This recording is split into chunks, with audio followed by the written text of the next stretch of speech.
Playing GTA 4 in 2025 with no mods is pretty no bueno, but modders especially lately have been doing this game some justice. And so today I want to show you Gillion's Drag and Drop Archive, the definitive way to play the game. It's an easy to install pack that has all of the best mods already pre-configured in a way that's very faithful to the original game's direction. Now if you don't trust mod packs, he also has a guide that walks you through installing everything. So what does it contain? Well, before we continue, I should note I won't be going over everything in this pack. It just has way too much to offer, such as Fusion Fix, which has tons and tons of graphical improvements and restores a lot of missing elements. Think of Sky Graphics from GTA San Andreas, but for GTA 4 instead. It also has a snow feature, which is pretty lightweight while still looking good. It contains some other stuff like animation, model, and gameplay fixes as well. For example, issues such as the Ballista being bulletproof or the wonky PC bullet spread are both fixed. Fusion Fix is a pretty big project, and I'm going to link a video in the description that goes into more detail if you wish to know more. Now, I don't really think that I gave the Fusion Fix graphics enough time to show it off, so I'm just gonna keep talking while the footage keeps playing. God damn, look at that sky. That shit just looks, it's looking right now, man. You can even see the little plane in the distance. It's a Steam screenshot. And then just look at these the lights. I don't know what they do to the lights, but they just look so much better. It's truly insane. Not the GNX! Let me play a funny sound effect real quick. You can't park there, sir. Yep, that was funny. Oh, would you look at that? It's like a fucking nuke is going off, but it's beautiful. It's truly beautiful. Look how it goes between the pole right there. That's no, but for real, it really does fit the game's vibe, especially if you prefer the console graphics compared to the dogshit PC graphics. Which here's a side-by-side screenshot just to compare how boring and awful and terrible the PC graphics normally are. The pack also contains various other improvements like glass and interiors. For example, you can now see the interior from the outside now, which is pretty dope. Also, all car textures have been improved, or I think redone in some areas, which just looks a lot better, even including the interiors and the license plates. And this looks especially good with the Fusion Fix brake lights and the headlights here too. But the rain has also been drastically improved. As you can see, the sky actually properly lights up, and it even looks good during the daytime. But it especially looks good with the improved LED lights thanks to Project 2D-FX. There's also a bunch of gameplay adjustments as well, like being able to shoot through glass, the weapon recoil, which is purely visual but it feels quite nice and varies between each weapon type, as well as armored cops, which really buffs up the LCPD, and there's even a nice little model for it. Now there's also quick saving, and it even works with vehicles. Also, there is a shit ton of vehicle camera changes, like here the camera is centered, but whenever you take a turn, as you see, it kind of gets slanted. It's very similar to like the Mafia games, like the later Mafia games.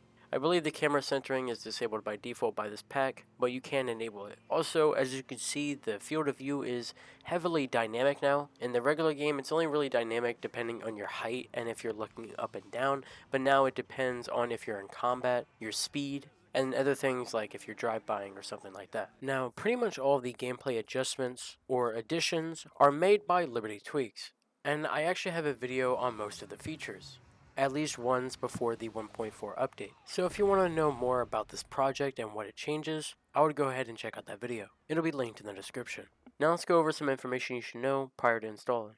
I recommend downloading the game on Steam. If you've modded the game at all, head to your directory, delete everything, and then officially uninstall it from Steam. After that, go ahead and re-download it. This is to ensure no errors occur.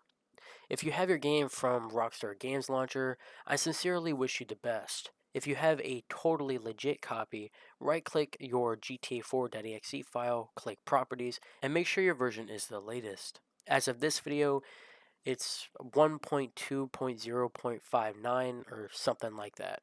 But if you use a totally legit copy from maybe a certain woman that is relatively fit, I'm pretty sure it's an old version of the game and it may not work.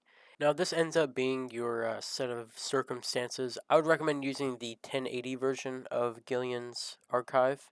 and I will get into the differences here in a second. Now, regardless of whichever version you use, make sure you don't install your games in system folders. Now, I've done it here, but I, for some reason, don't run into issues with this. But a lot of people do. So make sure that you have another location, like I've done here, where you install your games elsewhere.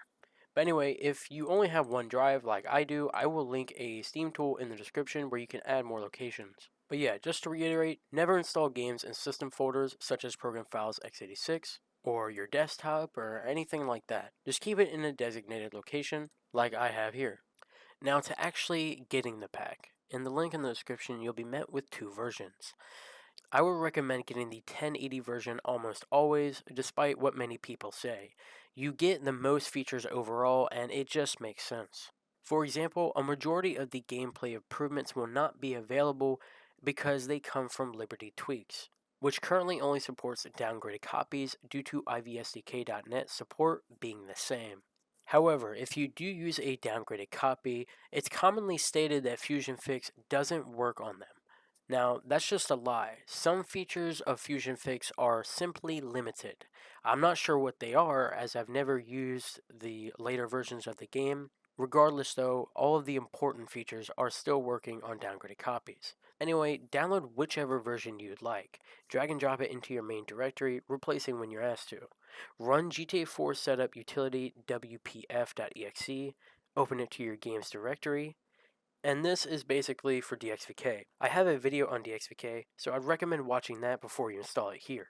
It's basically used to help performance. The game is pretty much overall optimized, making less use of the CPU while still reducing the common stuttering. Anyway, next, click Setup Launch Options. And that's about it. Here are some notes to note. This entire pack will most likely mess with your performance quite a bit, as it has a lot of enhancements to the graphics. But one thing with Fusion Fix, which is the main culprit, is that you can configure it heavily, but actually in the game.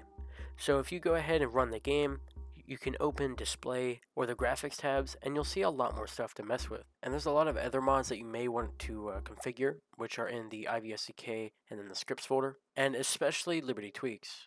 Liberty Tweaks has a lot of difficulty stuff, and you may have trouble with the game. Or you might just not like a feature, like sometimes PEDs will drive around with their car doors locked. Some people might not like that, so you can disable that as well. But anyway, now you can just play. If your game loads and it ends up crashing, however, it's most likely your saves. Press Windows key and R, type %local app data %, find Rockstar Games, GTA 4, save games, user underscore dead code, and then a bunch of shit. And if you see any GTA 4 files here, go ahead and delete them. And that's about it. You can now enjoy your proper GTA 4 Definitive Edition. Swag. Anyway, bye.